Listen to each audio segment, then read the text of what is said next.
Good morning to all. कल मैंने आपको एक असाइनमेंट दिया था सीपीपी नंबर 1, जिसमें 5 ही क्वेश्चन थे पेज नंबर 1 पे। आप लोगों ने वो अटेम्प्ट भी किया, उसके आंसर्स भी आपने देख लिए थे, मैं शाम को आपको भेज चुका था। तो हम अपनी शुरुआत वहीं से करते हैं। जो आपका सीपीपी नंबर 1 था उसमें टोटल 5 ही सवाल थे, 1 2 3 4 5। बताइए फर्स्ट का आंसर क्या है? अभी है आपके पास वो पेज या इस तरह का कुछ? आप जब स्कूल में आएंगे तो आपको इनके प्रिंट दे दिए जाएंगे। फर्स्ट का आंसर था बी, सेकंड का आंसर था डी, थर्ड का answer C, fourth again answer C, and fifth जो बहुत से बच्चों ने गलत किया क्योंकि आप यूनिट कन्वर्जन बोल रहे थे, उसका आंसर था ए। अब पहले मुझे ये बताओ, इन 4 में कोई प्रॉब्लम है? इन 4 में नहीं है, नहीं है। शायद ये हो गए होंगे क्लियर। जो प्रॉब्लम है आपको वो ओनली एंड ओनली फिफ्थ में आई थी। तो हम यहीं से अपनी आज की शुरुआत कर लेते हैं। That is first law of thermodynamics. इस पे क्वेश्चन था। अच्छा, ये जब मैं ये वीडियो अपलोड कर रहा हूँ तो ये सीपीपी उसके साथ अटैच कर दूंगा। कोई बच्चा नहीं देख पाया है तो ये उसके साथ अटैच्ड होगा, तो वहां से भी देख सकते हैं। वैसे आपके ग्रुप पे अलग से भी भेजा जा चुका है। जब आपके स्कूल खुलेंगे तो आपको इनके प्रिंट आउट दे दिए जाएंगे। First law of thermodynamics. देखो, अब इसको तरीके से समझते हैं कि ये क्या है क्या नहीं है। और फिजिक्स और केमिस्ट्री में कंफ्यूजन नहीं होना चाहिए फर्स्ट लॉ ऑफ थर्मोडाइनमिक्स में, इसलिए भी मैं इसको दोबारा से बता रहा हूं। देखिए, दोनों सब्जेक्ट फिजिक्स और केमिस्ट्री इसको एनर्जी कंजर्वेशन की तरह देखते हैं। टोटली इसको एनर्जी कंजर्वेशन की तरह देख रहे होते हैं। बस फर्क क्या है उस पर ध्यान दें आप। यहां मैं अगर बात करूं, देखिए यहां मैं first law of thermodynamics according to physics देख रहा हूं, एंड यहां मैं first law of thermodynamics according to chemistry देख रहा हूं। मतलब एक ही है, बस देखने का तरीका अलग अलग है। यहां पे जो आपकी इक्वेशन बनती है delta Q that is equal to delta U plus delta W, क्या पिछले लेक्चर में एंड में हमने ये इक्वेशन पढ़ी थी? पढ़ी थी, बताओ लास्ट में, है ना? आप रिप्लाई करते रहा करो, इसीलिए तो मैं आपको म्यूट नहीं करता हूं, तभी अच्छा लगता है। यहाँ केमिस्ट्री में अगर आपने फर्स्ट लॉ पढ़ा हो तो ये इक्वेशन इस तरह बनती है, delta U is equal to delta Q plus delta W. तो ये इतना फर्क क्यों? इसमें अलग होगी, इसमें अलग होगी, इक्वेशन बिल्कुल ही अलग है। क्या आपने केमिस्ट्री में पढ़ लिया फर्स्ट लॉ ऑफ थर्मोडाइनमिक्स कहीं अभी तक? अच्छा, नहीं पढ़ा है तो सुनो, उसमें पढ़ोगे फिर कंफ्यूज होगे, तो इसलिए मैं दोनों चीजें यहीं क्लियर कर देता हूं। फिजिक्स क्या कहती है कि आप इसको बाहर से एनर्जी दे रहे हो। ये हमारा सिस्टम है, एक आइडियल गैस का सिस्टम है। ये पिस्टन है जो मूवेबल है, इसके अंदर आइडियल गैस भरी हुई है, रियल गैस हम नहीं पढ़ेंगे। आप इसको बाहर से एनर्जी सप्लाई कर रहे हो, तो यहां पे डेल्टा क्यू का मतलब है energy provided to the system by the surrounding. समझ आया? Energy provided to the system by the surrounding, समझ आया होगा, है ना?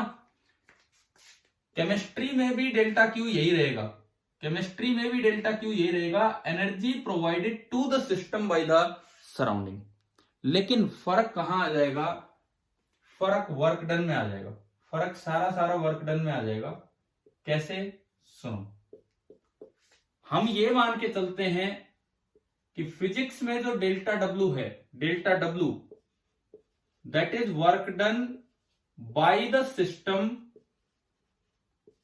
ऑन सराउंडिंग, मतलब ऑन पिस्टन या ऑन सराउंडिंग। कि भाई इन गैस मॉलिक्यूल्स ने टक्कर मार के इसको थोड़ा सा एक्सटेंड कर दिया। कल मैंने एक एग्जांपल लिया था कि अगर आपने 10 जूल एनर्जी दी है, उसमें से 6 जूल या 4 जूल वर्क में चलेगी, तो 6 जूल इसके पास रहेगी, वो इंटरनल एनर्जी थी। डेल्टा यू यहां भी change in internal energy of system है, और डेल्टा यू वहां भी change in internal energy of system ही होगा, सेम है। डेल्टा यू यहां भी change in internal energy of system ही होगा। बस फर्क क्या है, जो डेल्टा डब्ल्यू है, हम यहां पे यूं मानते हैं कि आप पिस्टन को धकेल रहे हो। आप देखो केमिस्ट्री वाले यूं मान के चलते हैं, बस अपना भरने में लगे रहो, इधर से भी एनर्जी ले लो, इधर से भी एनर्जी ले लो, सिस्टम पे सराउंडिंग से हीट एनर्जी ले लो, पिस्टन से वर्क के फॉर्म में एनर्जी ले लो, और टोटल अपनी एनर्जी बढ़ा लो। यानी कि इस वाले केस में जो डेल्टा डब्ल्यू होगा that is by surrounding on piston, जबकि हम डेल्टा डब्ल्यू का मतलब फिजिक्स में क्या लेके चलेंगे, by piston, by surrounding on system, sorry on system. हमारा जो सिस्टम आइडियल गैस का, उस पे कुछ वर्क हुआ है ये। और फिजिक्स में कहा जाता है कि delta W is work done by the system on the surrounding. अब देखो सपोज यहां से आपने एनर्जी ली 4 जूल, यहां से आपने एनर्जी ली 6 जूल, तो बताओ आपकी एनर्जी कितनी बढ़ी, बताओ 10 जूल। तो बड़ा बड़ा क्लियर सी अलजेब्रिक इक्वेशन है, delta U is equal to delta Q plus delta W. लेकिन फिजिक्स में हर जगह डेल्टा डब्ल्यू का मतलब हम क्या लेके चलेंगे, work done by the system on the piston और सराउंडिंग, और इसके अकॉर्डिंग आपको इक्वेशन बनानी। तो बताओ एक बार ये बताओ दोनों में क्या डिफरेंस है, दोनों सब्जेक्ट में इक्वेशन में क्या डिफरेंस है, क्या वो क्लियर हुआ कि नहीं आपको? Yes sir. ठीक है, अब आपका जो सीपीपी नंबर 2 है उसका लास्ट पार्ट दिया है फर्स्ट लॉ ऑफ थर्मोडायनेमिक्स, सबसे लास्ट में लिखा हुआ है फर्स्ट लॉ ऑफ थर्मोडायनेमिक्स। ये प्रिंट आपको बाद में मिलेंगे, आपके घर पे प्रिंटर है तो आप निकाल भी सकते हो उसका प्रिंट। तो ये यूं ही लिखता है, डी डब्ल्यू को इसने डब्ल्यू लिख दिया है, और फिजिक्स वाला ही लिखता है D Q is equal to D U plus W. ये टर्मिनोलॉजी थोड़ी सी अलग अलग है, क्लियर है ये चीज? ठीक है, अब फिजिक्स की कन्वेंशन सुनो, इसमें यहां बोल्ड करके दिया गया है, अगर सिस्टम ने हीट गेन की है, अगर सिस्टम ने हीट गेन की है तो डेल्टा क्यू पॉजिटिव लेना है, और अगर बाई चांस यूं हो कि सिस्टम ने इतनी हीट इजेक्ट की है, बाहर निकाली है, तो आपको डेल्टा क्यू इस इक्वेशन में पॉजिटिव नहीं बल्कि क्या लेना होगा, नेगेटिव। क्या ये उसको तो छोड़ ही दो, अब इस पे आओ, इस पे ध्यान दीजिए। डेल्टा क्यू कब तो पॉजिटिव लेना है और कब नेगेटिव, अगर आपके सिस्टम ने हीट गेन की है, हीट गेन बाई सिस्टम है, सिस्टम मतलब आइडियल गैस, तो आपका ये पॉजिटिव होगा। अगर हीट लॉस्ट बाई सिस्टम है, हीट लॉस्ट बाई सिस्टम है, तो आपका डेल्टा क्यू हो जाएगा नेगेटिव। ठीक है, वर्क डन, वर्क डन कब पॉजिटिव लेना है कब नेगेटिव, होता क्या है, अगर एक्सपेंशन हो रहा है, देखो मॉलिक्यूल तो टक्कर ऐसे ही मारेगा, मॉलिक्यूल तो फोर्स इधर ही लगाएगा। अब अगर पिस्टन भी उधर जा रहा है तो फोर्स और डिस्प्लेसमेंट दोनों सेम डायरेक्शन में है, तो work done by gas molecule या work done by system positive हुआ कि नेगेटिव हुआ, बताएं? पॉजिटिव। यानी कि अगर ये एक्सपेंड करता दिखे, डेल्टा डब्ल्यू, डेल्टा डब्ल्यू अगर एक्सपेंड करता दिखे सिस्टम तो पॉजिटिव लीजिए, और अगर कॉन्ट्रैक्ट होता दिखे या कंप्रेस होता दिखे तो हम क्या ले लेंगे, नेगेटिव। या फिर दूसरी बात work done by the system question में दिया है, जितना दिया है एज इट इज लो, जो दिया है एज इट इज आप पुट कीजिए इस इक्वेशन में। वो नहीं बताएगा कॉन्ट्रैक्ट हुआ है, एक्सपेंड हुआ है, क्या हो रहा है, उसने कहा work done by the system इतना है तो हमें वही चाहिए। परंतु अगर सवाल में work done on the system लिख दिया तो बाय द सिस्टम बनाने के लिए उसके बाहर एक माइनस लगा देंगे। क्या ये बात समझ आ रही है क्या? Yes sir. है ना? अगर सवाल में दे दिया कि work done on the system 10 joule है तो हम डेल्टा डब्ल्यू -10 रखेंगे। अच्छा, डेल्टा यू ये तो अपने आप निकल के आता है इस इक्वेशन से। अगर यू बढ़े तो डेल्टा यू पॉजिटिव होता है, change in internal energy positive, और अगर यू कम हो तो आपका डेल्टा यू हुआ करता है नेगेटिव। यू बढ़े तो डेल्टा यू पॉजिटिव होता है और यू कम हो तो डेल्टा यू आपका नेगेटिव हुआ करता है। क्या ये समझ आ गया है कि नहीं? साइन कन्वेंशंस, बोलिए साइन कन्वेंशंस आपको क्लियर है कि नहीं? Yes sir. ठीक है, आप थोड़ा सा ये नोट कीजिए क्योंकि मैं एक बार आपकी अटेंडेंस फिर से देख रहा हूं, तब तक आप ये नोट कीजिए।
अच्छा, इसमें हम एक बार ये क्वेश्चन नंबर 5 और देख लेते हैं, जो बहुत से बच्चों ने कल गलत किया था।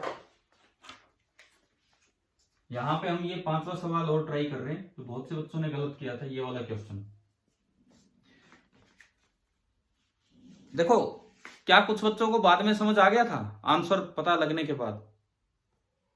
Yes sir. ठीक है, फिर भी मैं करवाता हूं। यहाँ एक बच्चे के कल के टेस्ट में 16 मार्क्स आए हैं, तो किसी ने पूछा सर 16 कैसे आ सकते हैं, तो 15 होंगे या 20 होंगे। तो भाई उन्होंने अटेम्प्ट ही 4 किए हैं, 5वें का आंसर ही नहीं लिखा, तो उसमें 0 लगेगा, ना कि -1। आपको जरूरी थोड़ी है सारे अटेम्प्ट करना, जो जितने आते हैं उतने कीजिए। क्वेश्चन नंबर 5 हम देखते हैं। A gas is contained in a vessel fitted with a movable piston. इसी तरह का कोई सिस्टम है, मूवेबल पिस्टन है उसके अंदर। The container is placed on a hot stove, surrounding से उसको एनर्जी दी जा रही है क्योंकि बाहर हॉट स्टोव है। A total of 100 calorie of heat is given to the gas and the gas does 40 joule of work in expansion resulting from heating. सबसे पहली बात, डेल्टा क्यू, हीट गिवन है कि हीट निकाली है? गिवन। गिवन, तो positive लिखें कि नेगेटिव? पॉजिटिव। पॉजिटिव। तो हीट गिवन है 100 कैलोरी। अब आपको याद होगा 1 कैलोरी में 4.18 जूल थे, यानी कि डेल्टा क्यू आपका हो गया 418 जूल। डेल्टा क्यू आपका ये आया। उसके बाद ये लिखता है the gas does 40 joule of work in the expansion. इसने कहा है एक्सपेंशन हुआ है, तो डेल्टा डब्ल्यू पॉजिटिव होगा कि negative? Work done by the gas positive. Delta W ये भी आपका पॉजिटिव हो गया, और 40 जूल, क्योंकि ये तो हीट उसने ली है और ये एक्सपेंशन हुआ है, तो हमें साइन समझ आने लगे हैं। अच्छा, उसके बाद the increase in internal energy of the gas. अब ये बोलता है इंक्रीज, तो डेल्टा यू पॉजिटिव आना चाहिए, अपने आप आएगा। अगर ये लिखता ना डिक्रीज इन इंटरनल एनर्जी, तो डेल्टा यू तो आता नेगेटिव, और हम उसका माइनस साइन हटा के आंसर देते। भाई जैसे -30 आ गया तो हम बोलते 30 जूल डिक्रीज होगी, है ना? समझ आया? Yes sir. ठीक है, आप लगाएं सिंपल ये फर्स्ट लॉ, जो हम तो फिजिक्स के अकॉर्डिंग लगाएंगे क्योंकि हम delta W by the system ले रहे हैं। तो delta Q is equal to delta U plus delta W. Delta Q मैंने लिया 418 जूल, डेल्टा यू मुझे निकालना है, और डेल्टा डब्ल्यू है 40 जूल।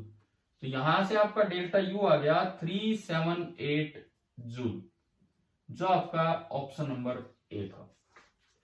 आप ये नोट कर लिया कीजिए। मैंने कई बार कहा आपसे कि आपको ये सीपीपी दिए जाएंगे स्कूल में, जब भी जिस दिन हम मिलेंगे आपको ये सीपीपी के प्रिंट आउट दिए जाएंगे प्रॉपर। तो तब तक के लिए आप एटलीस्ट कुछ नोट करना है, तो ये नोट कीजिए, इसके बाद हम आगे बढ़ेंगे।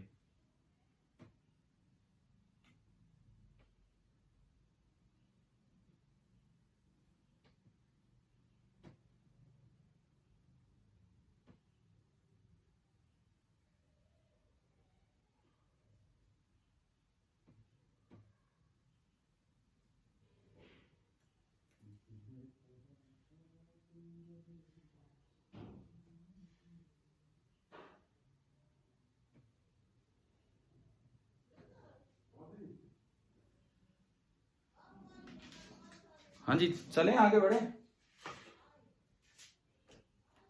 Yes sir. ठीक है sir, work done by the system negative होता है ना। अब दोबारा सुनो, वर्क डन कब नेगेटिव होता है कब पॉजिटिव, मैं एक बार थोड़ी और क्लैरिटी देता हूं आपको यहां पे बोर्ड पे, कब पॉजिटिव होता है कब नेगेटिव होता है, ताकि हमें कम से कम फर्स्ट लॉ लगाने में दिक्कत ना आए। बाकी सब चीजें चलती रहे लेकिन फर्स्ट लॉ में दिक्कत ना आए, तो ये चीजें हम सीखना चाहेंगे।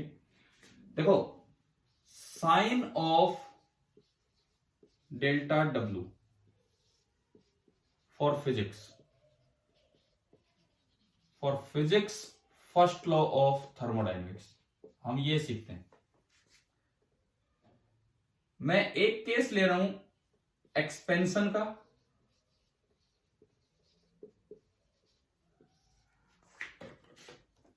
मैं इसको हटा देता हूं यहां से, और एक मैं केस ले रहा हूं कंप्रेशन का।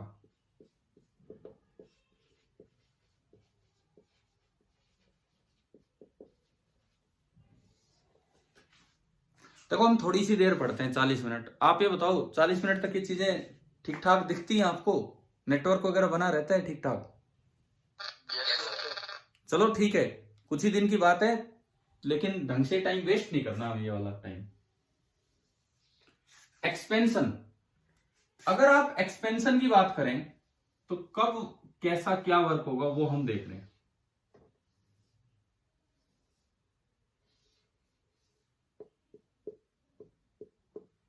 यहां गैस के मॉलिक्यूल हैं, यहां पे मैं बात करूं तो गैस के मॉलिक्यूल हैं, और बाहर में बात करूं तो सराउंडिंग एयर के मॉलिक्यूल हैं।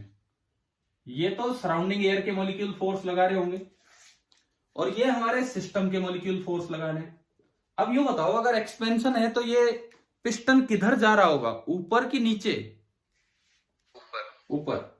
गैस एक्सपेंड कर रही है, इट मीन्स ये पिस्टन ऊपर जा रहा है। डिस्प्लेसमेंट ऑफ द पिस्टन ऊपर हो रहा है। डिस्प्लेसमेंट डीएस से बोलते थे आप, फोर्स में, वर्क डन में, इन सब में, है ना? तो डिस्प्लेसमेंट ऊपर हो रहा है। अब आप बताओ, एक तो फोर्स लगा है बाय द सिस्टम, और एक ये जो रेड कलर, थोड़ा कलर नजर आ रहा है क्या, या नहीं एक जैसा ही नजर आ रहा है? ठीक है, ये सराउंडिंग है, एफ सराउंडिंग। एफ सराउंडिंग लग नीचे रहा है और डिस्प्लेसमेंट ऊपर हो रहा है, तो work done by F surrounding positive है कि negative? Negative. And work done by F system positive, क्योंकि डॉट प्रोडक्ट करना होता है, तो अगर 0 डिग्री एंगल होगा तो पॉजिटिव आना है, और 180 डिग्री एंगल होगा तो नेगेटिव, कोस आता है उसमें।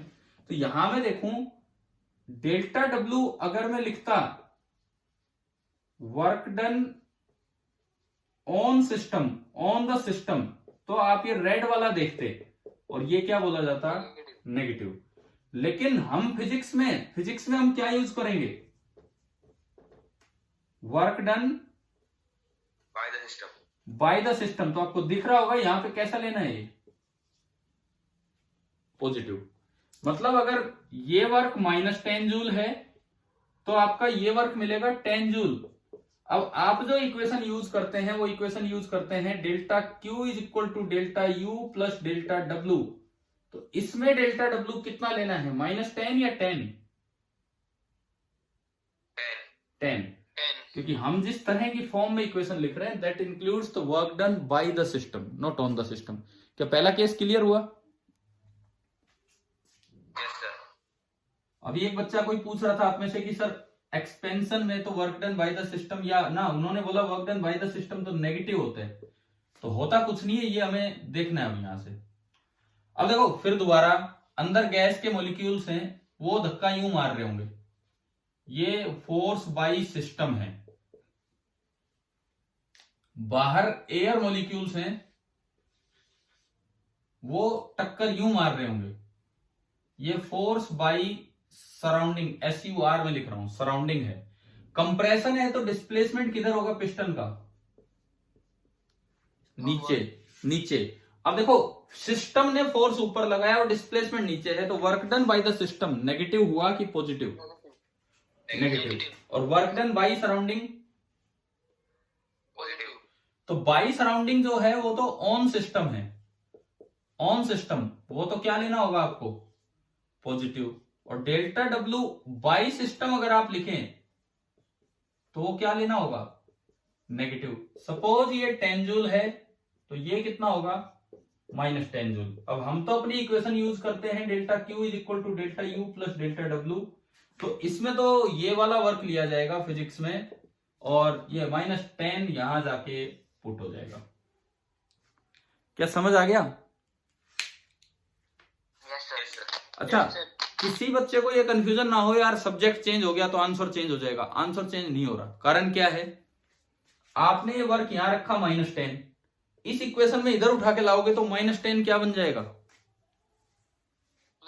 +10, क्योंकि work done on the system क्या है? +10 है।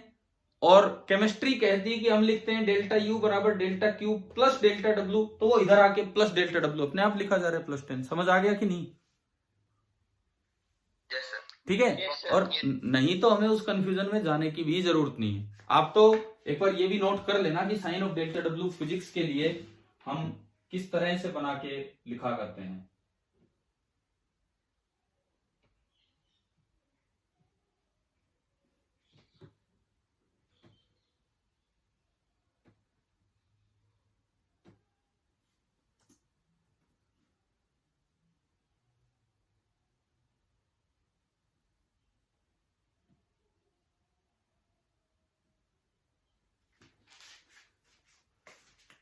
चलें आगे बढ़े ना थोड़ा। Yes sir. ठीक है, अब हम कुछ चीजों को सीखने की कोशिश करते हैं। आज मैंने थ्योरेटिकली जो काम दिया है, एक 40 मिनट के लेक्चर में तो इतना काम हो ही नहीं सकता किसी भी तरीके से, जितना हम प्लान कर रहे हैं। तो पूरे 2 लेक्चर का काम है, जो स्कूल के 2 लेक्चर होते हैं उनका। फिर भी हम धीरे धीरे चीजों को सीखते चलें, आगे बढ़ते चलें। अच्छा जी, अब देखो आपका जो फर्स्ट लॉ है, इसमें 3 चीजें आई। डेल्टा क्यू कोई प्रॉब्लम ही नहीं है, एक बार में समझ में आ रहा है। हीट दी है तो पॉजिटिव और हीट बाहर निकाली है तो नेगेटिव। नेक्स्ट टर्म इसमें है डेल्टा यू। अब एक बार हम उसकी तरफ चलें कि ये डेल्टा यू क्या है, ये कैसे लिखा जाता है। फर्स्ट लॉ में अप्लाई करेंगे तो उसके लिए हमें ये क्लियर होनी चाहिए। तो क्योंकि हम केवल आइडियल गैस पढ़ रहे हैं, तो हमें सबसे पहले ना एक चीज बड़ा क्लियर हो, और जो बहुत आसान है, जो आपने केमिस्ट्री में पढ़ी भी होती है, that is known as ideal gas equation, या आप इसे बोल देते हैं परफेक्ट गैस इक्वेशन। हो सकता है आप केमिस्ट्री में तो वैन डर वाल इक्वेशन पे भी चले जाएं, वो हम फिजिक्स में नहीं लेंगे रियल गैसेस की। आइडियल गैस इक्वेशन या परफेक्ट गैस इक्वेशन। हाँ जी, क्या इक्वेशन है बताओ। हाँ जी, बिल्कुल सही। देखिए ये कोई पिस्टन है, हम बार बार एक जैसा सा सिस्टम बनाते चलेंगे, और ये हमारा एक सिस्टम है, और सिस्टम में दिया गया है आइडियल गैस। बहुत से मॉलिक्यूल्स इसके अंदर घूम रहे होंगे। मॉलिक्यूल्स चाहे कितने भी हों, हमारे लिए जो पहली जरूरी चीज यहां पे होगी, let capital N be the number of molecules. हमने माना कि कैपिटल N इसके अंदर नंबर ऑफ मॉलिक्यूल्स हैं, तो पहली चीज नंबर ऑफ मोल्स। आप केमिस्ट्री में मोल कॉन्सेप्ट में सीखते हैं, नंबर ऑफ मोल्स, जिसको मैं स्मॉल n से डिनोट करूं, कैसे निकालते हैं बताओ। अगर नंबर ऑफ मॉलिक्यूल्स दे रखे हैं, यहां मास नहीं दिया, नंबर ऑफ मॉलिक्यूल्स दिए, तो एक बच्चे ने अभी बताया इसको।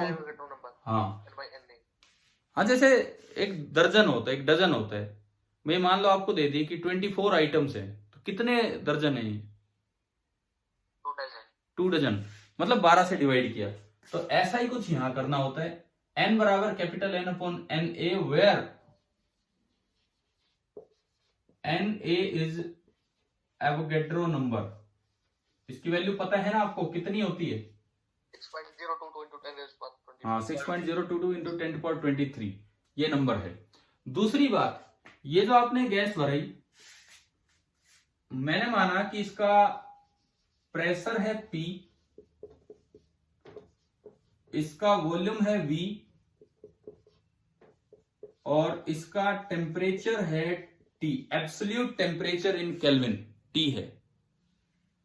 तो भाई इन तीनों चारों में जो रिलेशन होता है, that is PV is equal to nRT। ये आपकी आइडियल गैस इक्वेशन है। अब यहां पे R क्या चीज है? R gas constant.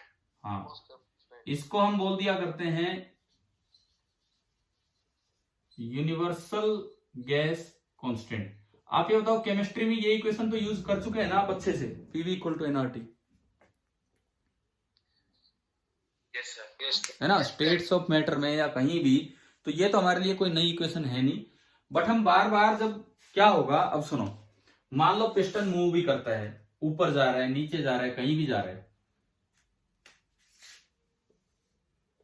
On movement of piston,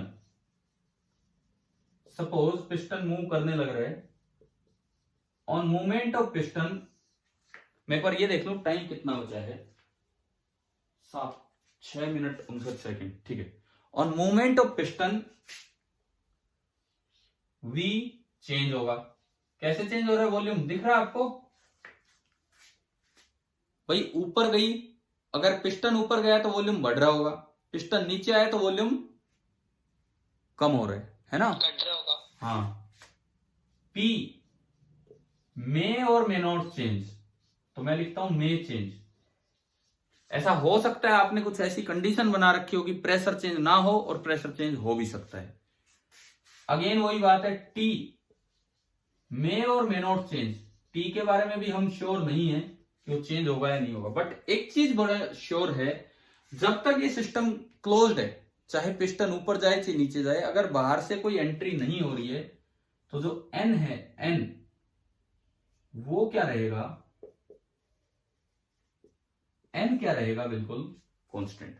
piston के इधर उधर मूव करने से गैस का अमाउंट चेंज नहीं होने वाला है, यानी कि जो नंबर ऑफ मोल्स हैं वो आपके यूं क्यों रहेंगे, वो एज इट इज कांस्टेंट रहेंगे। आप एक बार ये लिखिए, मैं आगे बढ़ता हूं इसके बाद।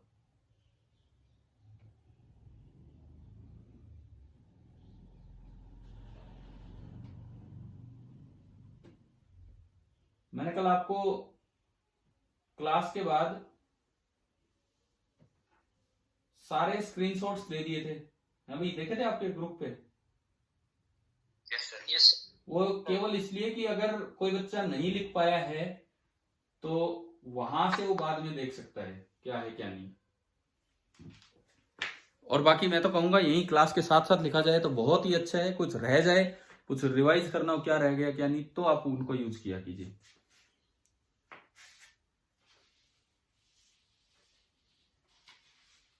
हाँ भाई, इक्वेशन ऑफ स्टेट समझ आई, आइडियल गैस की इक्वेशन,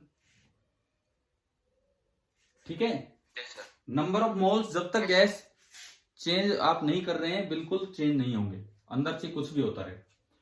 अच्छा, इसके बाद मिटा दूं, हो गया नोट, नोट हो गया क्या बताओ।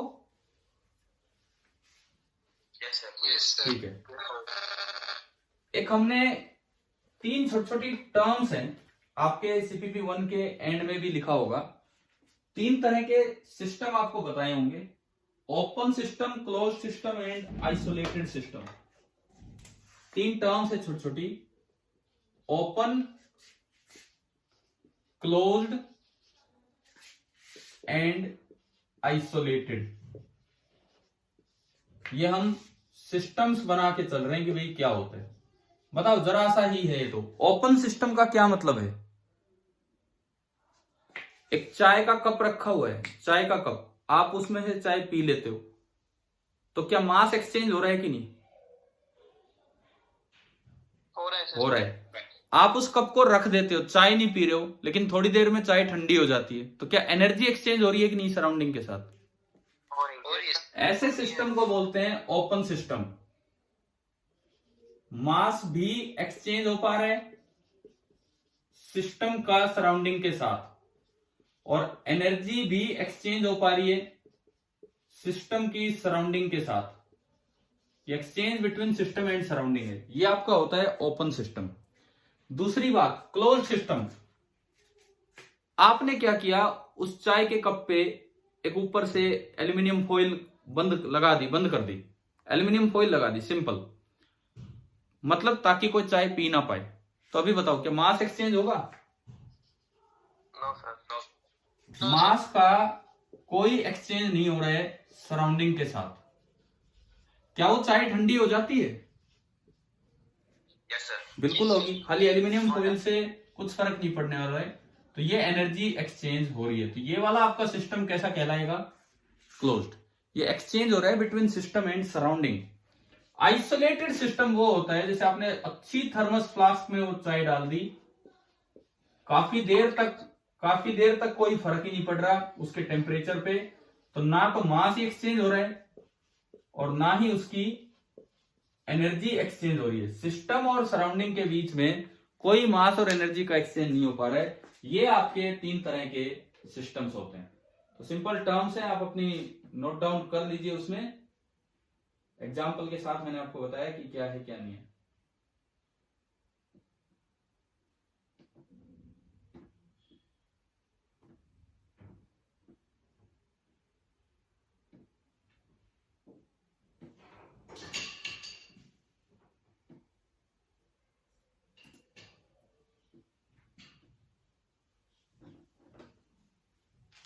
अब देखो आज का समय पूरा होने वाला है, उसमें तो बहुत काम है जो आपको सीपीपी में दिया है, अभी हम पढ़ते रहेंगे। आज हमने क्या सीखा, जस्ट हम 2 मिनट रिवाइज कर लेते हैं। मेनली हमारा फोकस था फ्लोट पे। Float means first law of thermodynamics, ठीक है। मेन हमारा ध्यान गया साइन कन्वेंशंस पे। क्या आपको साइन कन्वेंशन समझ आ गए, डेल्टा क्यू, डेल्टा यू और डेल्टा डब्ल्यू के, है ना? तो हमारा मेन फोकस उसी चीज पे रहा। लास्ट में चलते चलते हम 3 तरह के सिस्टम्स पे भी आ गए थे। कोई बात नहीं, थोड़ा ही पढ़ रहे हैं, 40 मिनट में 30 मिनट पढ़ रहे हैं, 35 मिनट पढ़ रहे हैं, थोड़ा ही पढ़ रहे हैं, लेकिन आप वो ढंग से करते चलो। ये सारी चीजें रिवाइज भी होंगी और इनको बड़े अच्छे से हम यूज भी करेंगे। कल की क्लास में हम सीख पा रहे होंगे कि डेल्टा यू कैसे लिखते हैं, और उससे अगली क्लास में फिर डेल्टा डब्ल्यू पे चलेंगे। क्या यहां तक ठीक ठाक सी शुरुआत हुई है थर्मोडाइनमिक्स की चैप्टर की? Yes sir. ठीक है। Yes, और sir. मैं तो यही कहूंगा आप क्लासेस रेगुलर अटेंड कीजिए और कोई होमवर्क मिलता है तो उसका जवाब भी दिया कीजिए, ठीक है। Thank you.